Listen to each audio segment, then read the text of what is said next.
அண்ணாமலையா மே 14 நாங்கள் பார்த்துறோம். ஆட்டுக்கு நீங்கள் உங்களுக்கு என்ன பேர் பிடிக்குதோ அதை வைக்கலாம். பாஜகவில் ஏகப்பட்ட பேர் இருக்குது. தமிழ்நாட்டிலே போட்டியிடாத, தமிழ்நாட்டுக்கே தொடர்பு இல்லாத நிர்மலா சீதாராமன் அவர்களுக்கும் ஜெய்சங்கருக்கும் தான் மந்திரி பதவி கொடுத்தாங்க. மோடிக்கு தனியாக காசு இல்லை, அவங்க அப்பா சேர்த்து வச்ச காசு இல்லை.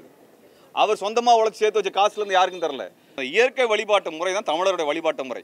இன்னைக்கு ஐயனார் படத்தையும் அம்மன் படத்தையும் வந்து பாஜக பயன்படுத்துறது மிக மிக தவறு. உனக்கு சாமி வேற, உனக்கு ராமன்னா எங்களுக்கு ஐயனார். நீங்கள் பாகிஸ்தான்லேருந்து வரக்கூடிய இந்துக்களுக்கு குடியுரிமை தர்றீங்க, ஆப்கானிஸ்தான்லேருந்து தர்றீங்க, பங்களாதேஷில் வர இந்துக்கெல்லாம் தர்றீங்க. இலங்கையிலேருந்து வரக்கூடிய தமிழனுக்கு ஏன் குடியுரிமை மோடி தரலை? ஏன் அண்ணாமலை குறித்து வாயே திறந்து பேசலை? அண்ணாமலை மலையகத்தை சென்று பார்த்தாப்புல, யாழ்ப்பாணத்துக்கு போனாப்புல, நாங்கள் ஈழத்தமிழுக்கு ஆதரவாக இருக்கோன்னு கதை எல்லாம் பேசுனீங்களே, குடியுரிமை என்னாச்சு சார்? பதில் சொல்லுவீங்களா? பதில் சொல்கிற தைரியம் இருக்குதா? அது முடியுமா? அது நீங்கள் தேர்தலுக்கு பின்னாடி மோடியோட கூட்டணி வைக்க மாட்டோம் என்று உறுதியாக நீங்கள் சொல்ல முடியுமா? யார் எதிரி என்பதை தமிழ்நாடு மக்கள் கண்டறிந்து அவர்களை ஆட்சியில் இருந்தேனால், இதுக்கு பின்னாடி மோடி ஆட்சிக்கு வந்தார்னா தேர்தலே இருக்காது. இன்றைக்கி இருக்க நிலைமையை பார்த்துட்டு இருக்கிறீங்க. காங்கிரஸ் கட்சிக்கு இதே நிலைமை. காங்கிரஸ் கட்சியை மொத்தமாக அழிக்கக்கூடிய நிலைமையில் அவர் பண்ணுறாரு. காங்கிரஸ் கட்சி நம்ம எதிர்க்கிறோம், அது வேறு விஷயம். நாங்கள் நாத்திகர் தான். ஆனால் யாருடைய நம்பிக்கைக்கு எதிரானவர்கள் நாங்கள் கிடையாது. நாங்கள் யாரோட நம்பிக்கைக்கு எதிரானவங்க கிடையாது. தமிழ்நாட்டினுடைய துரோகிகள், தமிழினத்தின் துரோகிகளாக இருக்கக்கூடிய அண்ணாமலைக்கும் தமிழிசைக்கும் எல் முருகன் இவர்களுக்கு எதிராக கடுமையான பிரச்சாரத்தை நாங்கள் மேற்கொள்வோம். வீழட்டும் பாஜக, வெல்லட்டும் தமிழ்நாடு அப்படிங்கிற முழக்கத்தின் அடிப்படையில் தமிழ்நாடு முழுவதும் பாரதிய ஜனதா கட்சியை தேர்தலில் தோற்கடிப்பதற்காகவும் தமிழக மக்களிடத்திலே பாரதிய ஜனதா கட்சியினுடைய இந்த 10 ஆண்டு கால வேதனை ஆட்சியை அம்பலப்படுத்துகின்ற விதமாகவும் ஒரு பரப்புரையை நாங்கள் மேற்கொள்ள இருக்கின்றோம். தமிழ் தேசிய கூட்டணியில் பல அமைப்புகள் இருக்கின்றன. பல தமிழ் தேசிய அமைப்புகள், முற்போக்கு அமைப்புகள், பெரியாரிய அமைப்புகள், மார்க்சிய அமைப்புகள், அம்பேத்கரி அமைப்புகள் எல்லாரும் இருக்கிறோம். தமிழ்நாட்டினுடைய நலனை முன்வைத்து கடந்த காலங்களில் பல்வேறு போராட்டங்களை, நிகழ்ச்சிகளை நடத்தி வந்த அமைப்புகளினுடைய கூட்டணி தான் இது. அப்போ தமிழ்நாட்டினுடைய வளத்திற்கு, தமிழ்நாட்டினுடைய வளர்ச்சிக்கு பாஜக முட்டுக்கட்டையாக இருந்திருக்குது. கடந்த 10 வருஷத்தில் மோடி ஆட்சிக்கு வந்ததுக்கு பிறகும் தமிழ்நாடு எந்த வளர்ச்சியும் கண்டாத தெரியல. இந்திய வரலாறுலேயே மோடி மட்டும்தான் தமிழ்நாட்டை வஞ்சித்த மிக மோசமான பிரதமர் என்பதை நாம் பார்த்திருக்கின்றோம். இங்கே தமிழ்நாட்டினுடைய நெருக்கடிகள், சென்னை வெள்ளத்தில் ஆரம்பித்து கஜா புயல், நிவர் புயல், ஒக்கி புயல் என்று இப்போ நடந்த பேரழிவு வரைக்குமே பாரதிய ஜனதா கட்சி எந்த விதமான நிவாரணத்தையும் கொடுக்கல. பிரதமர் மோடி தமிழ்நாட்டு பக்கம் வரவும் கிடையாது. ஒரு நாட்டிற்குள் இருக்கக்கூடிய அனைத்து குடிமக்களையும் சமமாக பாவிக்கக்கூடிய மனநிலை மோடிக்கு கிடையாது. தமிழ்நாட்டை வஞ்சிப்பது மட்டும்தான் மோடியுடைய ஒரே வேலை திட்டமாக இருக்கிறது. தமிழ் மொழியை விட சமஸ்கிருதத்துக்கு அதிகமாக நிதி ஒதுக்குவது, தமிழை பின்னுக்கு தள்ளி இந்தியை திணிப்பது, தமிழ்நாட்டினுடைய மாநில உரிமைகளை எல்லாம் நசுக்குவது. ஒரு கவர்னரை கொண்டு வந்து உட்கார வைத்துக்கொண்டு தமிழ்நாட்டினுடைய சட்டம் நிறைவேற்றுகின்ற உரிமைகளை எல்லாம் அவர்கள் தடுத்து வைத்திருக்கிறார்கள். நீதிமன்றம், உச்ச நீதிமன்றமே நேற்றுக்கு சொல்லியிருக்குது, கவர்னர் குறித்து தொடர்ச்சியாக இந்த மாதிரியான வழக்குகள் வந்து கொண்டே இருக்கிறதுன்னு. இப்போ இவ்வளவு மோசமாக தமிழ்நாட்டினுடைய மாநில உரிமை எல்லாம் ரத்து செய்யக்கூடிய ஒரு நிலை. அம்லாம் இஸ்லாமியர்களை படுகொலை செய்வது, கிறிஸ்தவர்களை படுகொலை செய்வது, தலித்துகளை படுகொலை செய்வது, இந்த பிற்படுத்தப்பட்ட சாதிகளாக இருக்கக்கூடிய வன்னியர், கவுண்டரு, நாடாறு, முக்குளத்தோர், கோனார், ரெட்டியார், இது போன்ற சாதிகளை சார்ந்த தமிழ்நாட்டினுடைய இந்த மாணவர்களுக்கு, இந்த சமூகத்தை சார்ந்த மாணவர்களுக்கு மருத்துவ படிப்போ அல்லது மேற்படிப்புக்கான எந்த வாய்ப்பையும் தராமல் கிட்டத்தட்ட 10,000க்கும் மேற்பட்ட மருத்துவ படிப்புகளை மோடி சர்க்கார் ரத்து செஞ்சிருக்கிறது. பாஜகவோட கூட்டணி வைத்திருக்கக்கூடிய கட்சிகள் இதற்கு பதில் சொல்லணும். நீங்கள் வன்னியர் சமூகத்திலிருந்து, கவுண்டர் சமூகத்திலிருந்து பல்வேறு சமூகங்கள் தமிழ்நாட்டில், நாடார் சமூகமாக இருந்தாலும் சரி, முக்குளத்தோராக இருந்தாலும் சரி, முத்தரையராக இருந்தாலும் சரி, அல்லது கோணராக இருந்தாலும், இது போன்ற இந்த சமூகங்கள் இருக்குல்லே, மிக பிற்படுத்தப்பட்ட சமூகங்கள், இந்த சமூகங்களுக்கான மருத்துவ சீட், மெடிக்கல் சீட்டை ஒன்றிய அரசு, மோடி அரசு கிட்டத்தட்ட 10,000க்கும் அதிகமான இடங்களை தராமல் வஞ்சிச்சிருக்கிறாங்க. அப்போ இது குறித்து பாஜகவோட கூட்டணி வச்சிருக்கக்கூடிய கட்சிகள் ஏன் வாய் திறக்க மாட்டேங்கிறாங்க? இது மட்டுமல்ல, மத்திய அரசினுடைய அலுவலகங்களில் இந்த சமூகத்தை சார்ந்த இளைஞர்களுக்கு வேலை வாய்ப்பு தரப்படலை. அது வங்கியாக இருந்தாலும் சரி, எல்ஐசியாக இருந்தாலும் சரி, இன்கம் டேக்ஸு, சுங்கத்துறை, அமலாக்கத்துறை, இப்படி எந்த துறையிலும் இந்த வன்னியர் சமூகத்திற்கோ அல்லது கவுண்டர் சமூகத்திற்கோ முக்குளத்தோரோ யாதவரோ முத்தரையரோ இவர்களுக்கான வேலை வாய்ப்பை தரலை. எந்த வேலை வாய்ப்பும் தரலை. சரி, இதை விடுங்க. இந்த சமூகத்தை சார்ந்தவர்கள் பாஜகவோட நட்புறவில் இருக்கிறாங்க. சில கட்சிகள் அதோட நட்புறவு வச்சிருக்கிறாங்க. அவர்களுக்கெல்லாம் அமைச்சர் பதவி தராமல், உதாரணமாக இப்போ அவர் பாமகலேருந்து மருத்துவர் அன்புமணி அவர்கள் இருக்கிறார்கள். கடந்த காங்கிரஸ் ஆட்சியின் பொழுது, அவர் கூட்டணி ஆட்சியின் பொழுது அவர் மிக முக்கியமான ஒரு துறையை, சுகாதாரத்துறையை தலைமையேற்று நடத்தினார், சிறப்பாக செய்தார். ஆனால் அவருக்கெல்லாம் அமைச்சர் பதவி தராமல் தமிழ்நாட்டிலே போட்டியிடாத, தமிழ்நாட்டுக்கே தொடர்பு இல்லாத நிர்மலா சீதாராமன் அவர்களுக்கும் ஜெய்சங்கருக்கும் தான் மந்திரி பதவி கொடுத்தாங்க. மிக உயர்ந்த பதவி அது. அவங்க தமிழ்நாட்டில் என்ன டெபாசிட் கூட வாங்க முடியாது. ஆனால் இங்கே மருத்துவர் அன்புமணி ராமதாஸுக்கு கொடுக்காத இந்த அமைச்சர் பதவி, அல்லது அண்ணன் ஜான் பாண்டியன் போன்றவர்களுக்கு, பட்டியல் சமூகத்தை சார்ந்த அவர்களுக்கு தராத அமைச்சர் பதவி, உயர் சமூகத்தை சார்ந்த சாதிகளை சார்ந்த ஜெய்சங்கருக்கோ நிர்மலா சீதாராமனுக்கோ எந்த தங்கு தடையும் இல்லாமல், அவங்க எதுவும் பிஜேபிக்கும் செய்யலை, தமிழ்நாட்டுக்கும் செய்யலை. ஆனால் அவங்களுக்கு தான் அந்த அமைச்சர் பதவி தர்றாங்க. அப்படின்னா இந்த சமூகங்களை சார்ந்த இளைஞர்கள், வாக்காளர்கள் இதெல்லாம் யோசித்து பார்க்கணும். இன்னைக்கு பாஜகவோட கூட்டணி வைத்திருக்கக்கூடிய இந்த கட்சிகளை நீங்கள் புரிந்து கொள்ள வேண்டும். இப்படியான ஒரு மோசமான நிலை இருக்கிறது. தமிழ்நாட்டில் ஜிஎஸ்டி வரி பங்கீடு தரமாட்டேங்கிறாங்க. இது ஏதோ மோடியுடைய காசு கிடையாது, மோடி சம்பாதிச்ச பணம் கிடையாது. நாமெல்லாம் உழைச்சி கொடுத்த பணம். உத்தரப்பிரதேசக்காரர் கொடுக்கறதை விட 4 மடங்கு ஜிஎஸ்டியே தமிழ்நாட்டுக்காரன் கொடுக்குறான். ஆனால் தமிழ்நாட்டிற்கு எந்த நிதி பங்கீடும் தர மறுக்கிறாங்க. மோடியினுடைய திட்டம், மோடி உதவி செய்தார் அப்படின்னு பிஜேபி சொன்னாங்கன்னா நம்பாதீங்க. மோடிக்கு தனியாக காசு இல்லை, அவங்க அப்பா சேர்த்து வச்ச காசு இல்லை. அவர் சொந்தமாக உழைச்சி சேர்த்து வச்ச காசுலேருந்து யாருக்கும் தரல.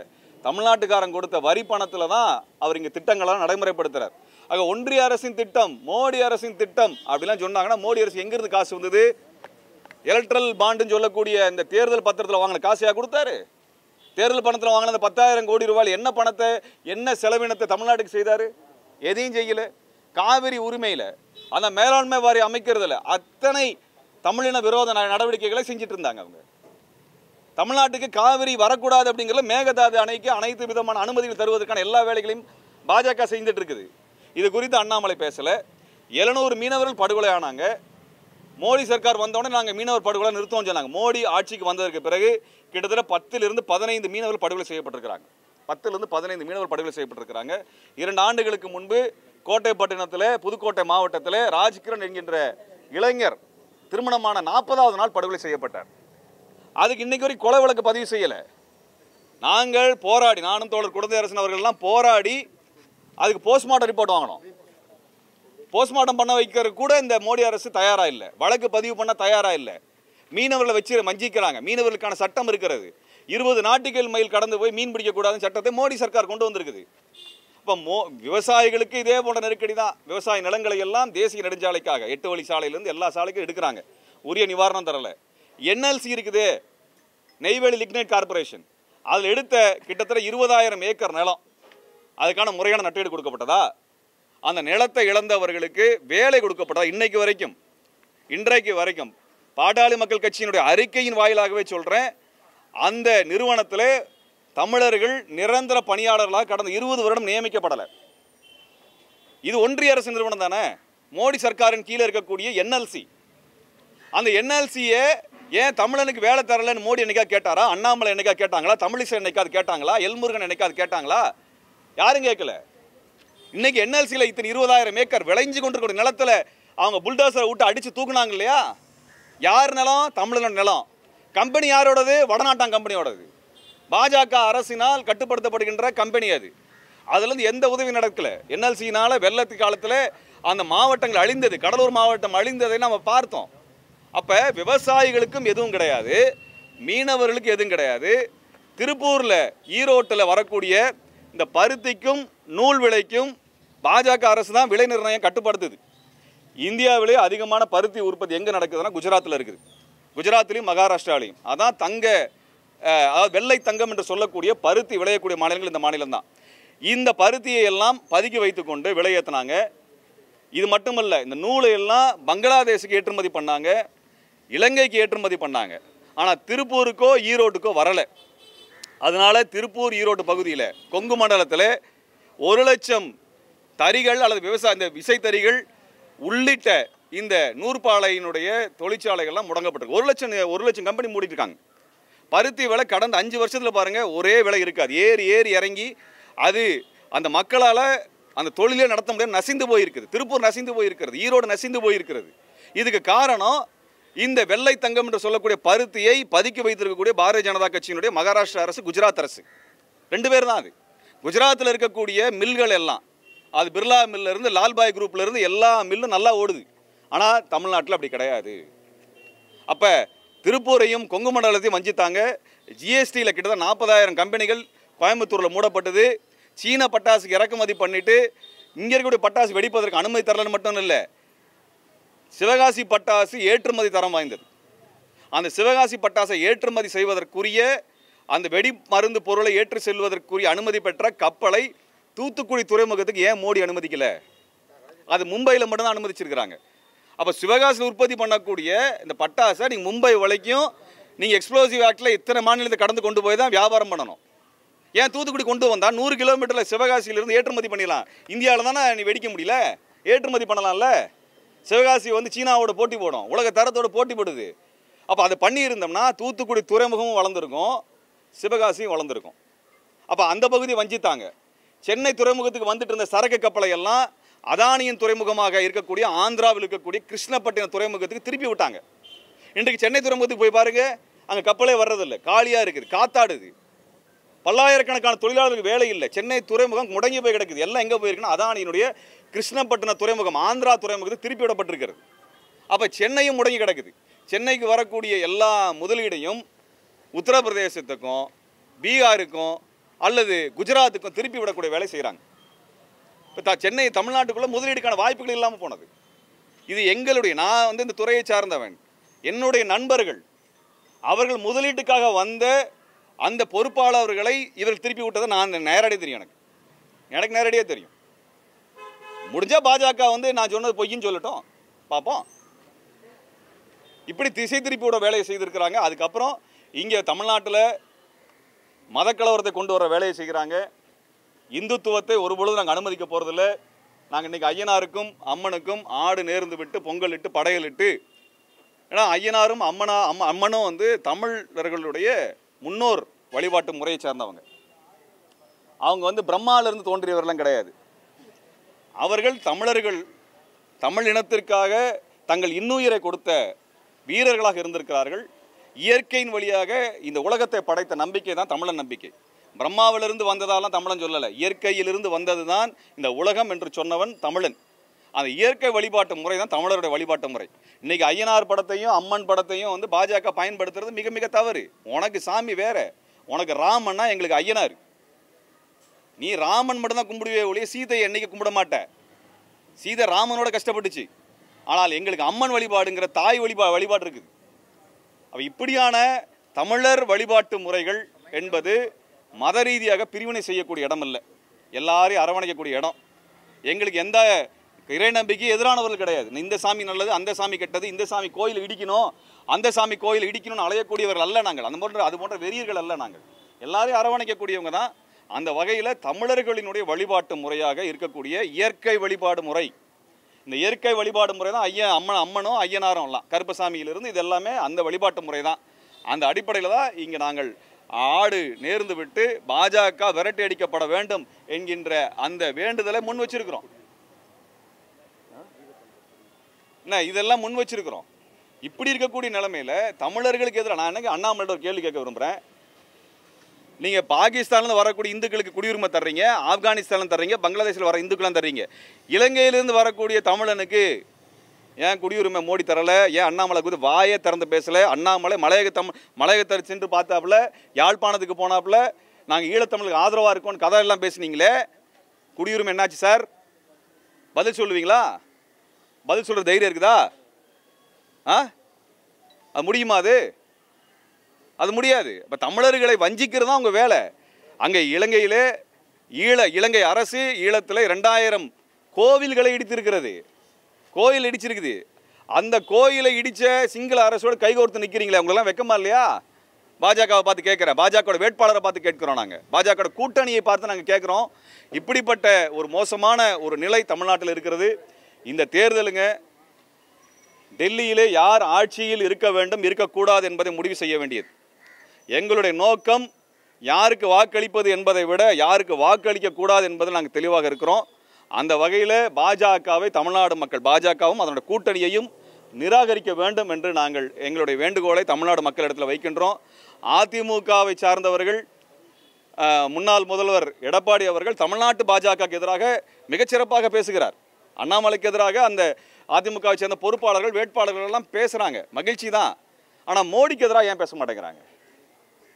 நீங்கள் தேர்தலுக்கு பின்னாடி மோடியோட கூட்டணி வைக்க மாட்டோம் என்று உறுதியாக நீங்கள் சொல்ல முடியுமா?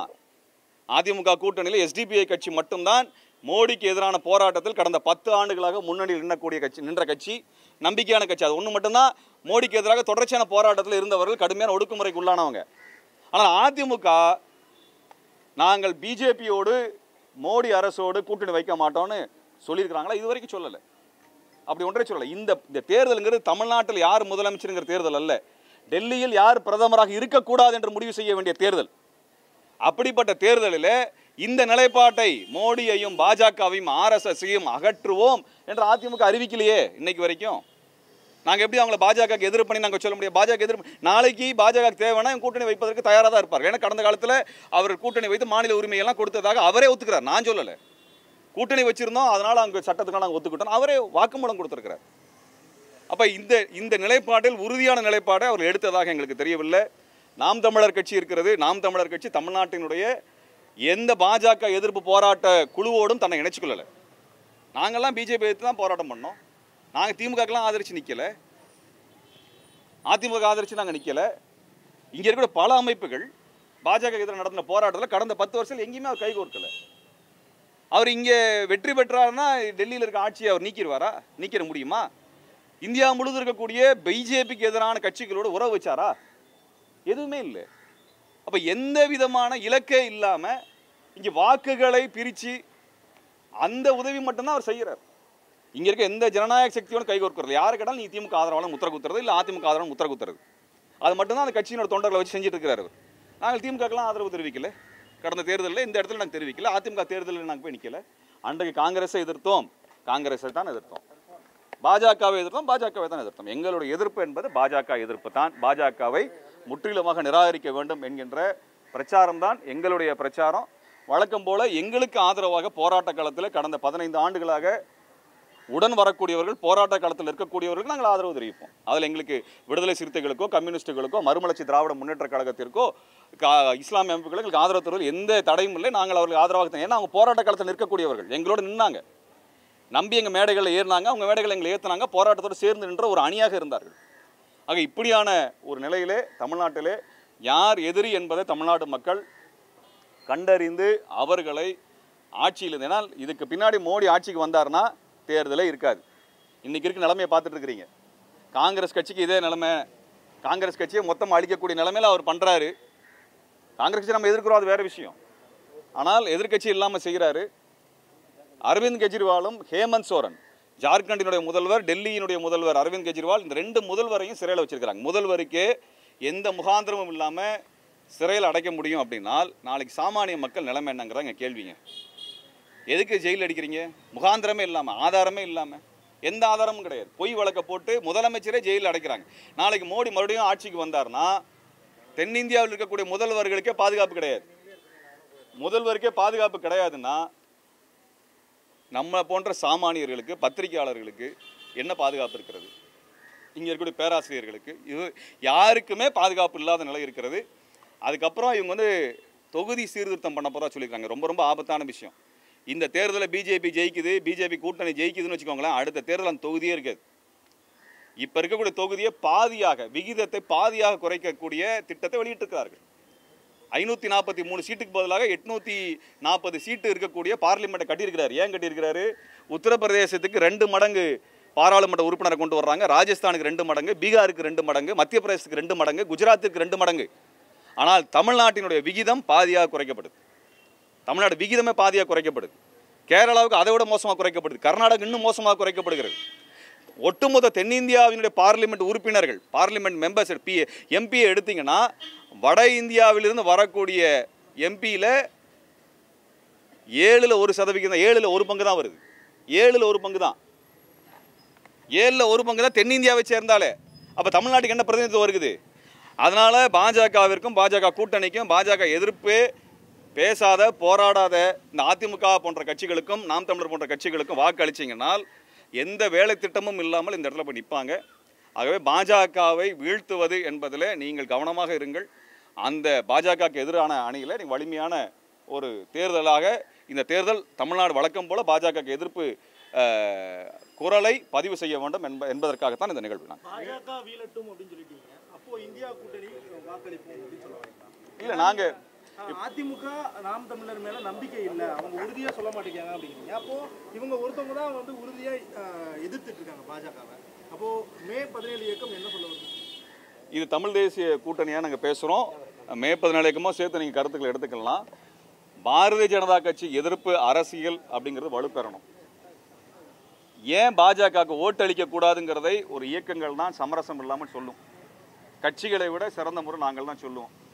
அந்த அடிப்படையில் தான் நாங்கள் பாஜக எதிர்ப்பு பிரச்சாரத்தை முன்வைக்கிறோம். பாஜக எதிர்ப்பு பிரச்சாரத்தில் இந்த கட்சிகள் எல்லாம் நாம் தமிழரோ அதிமுகவோ எங்களோட சேர்ந்துலாம் நிற்கலை.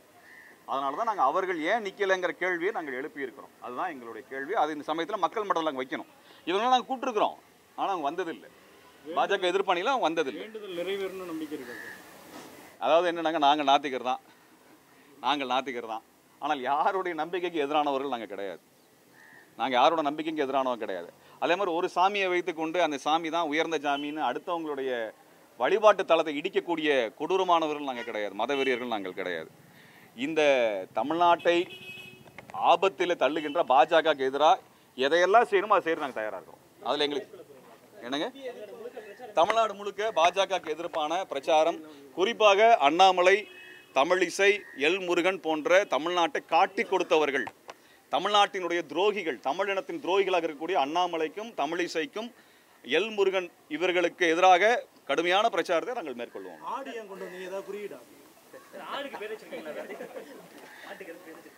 ஆட்டுக்கு நீங்கள் உங்களுக்கு என்ன பேர் பிடிக்குதோ அதை வைக்கலாம். பாஜகவில் ஏகப்பட்ட பேர் இருக்குது. அந்த பேரில் ஏதோ ஒரு பேரை நீங்கள் அதுக்கு வச்சுக்கலாம். அதனால் இன்றைக்கி எங்களுக்கு ஐயனாரும் அம்மனும் அப்படிங்கிறது தமிழ் முன்னோர்கள். ஐயனாரும் அம்மனும் நம்மளுக்கு துணை நிற்பாங்க.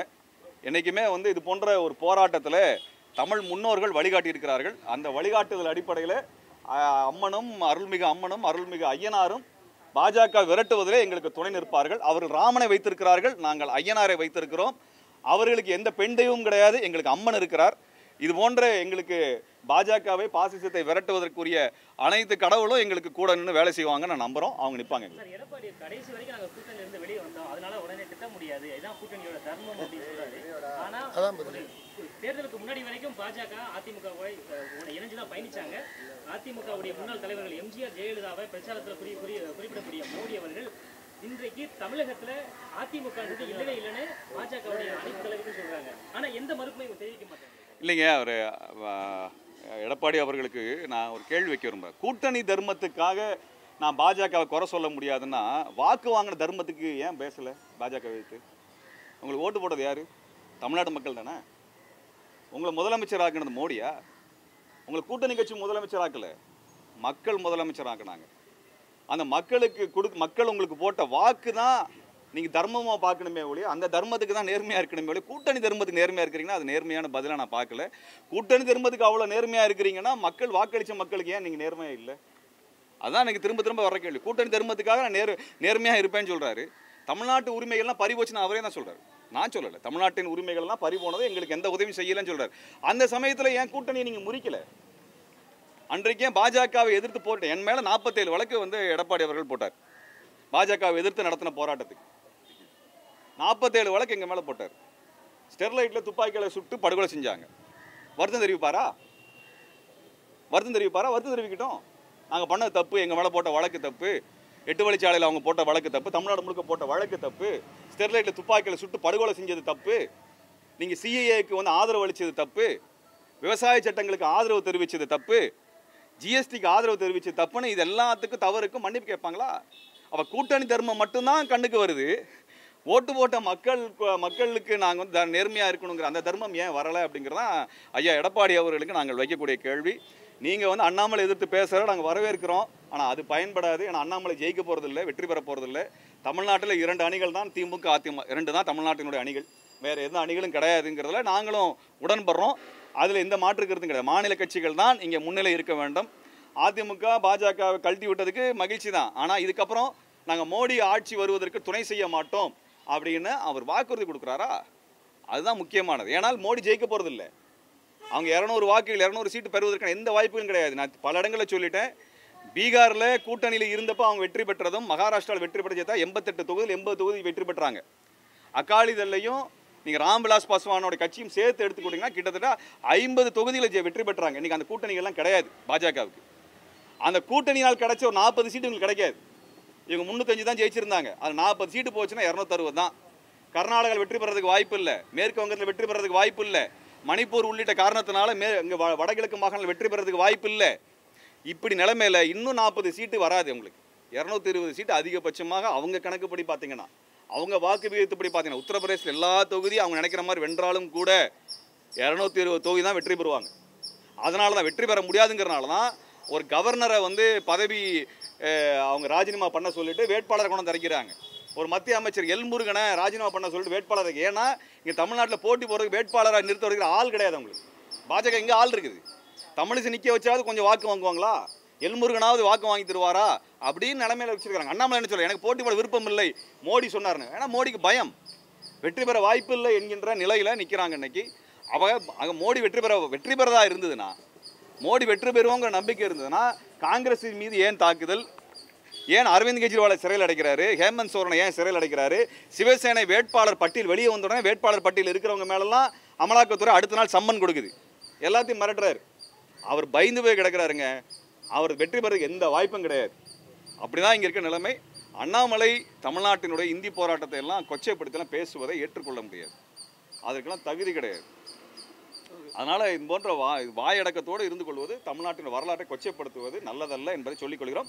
அண்ணாமலை நாங்கள் எதிர்கொள்ளும். மே 14 இயக்கம் அண்ணாமலை வீழ்த்துகின்ற, தமிழிசையை வீழ்த்துகின்ற, எல்முருகனை வீழ்த்துகின்ற அந்த பணியில் முதன்மை அணியாக நின்று நாங்கள் வெற்றி பெறுவோம். அண்ணாமலையா மே 14 நாங்கள் பார்த்துறோம்.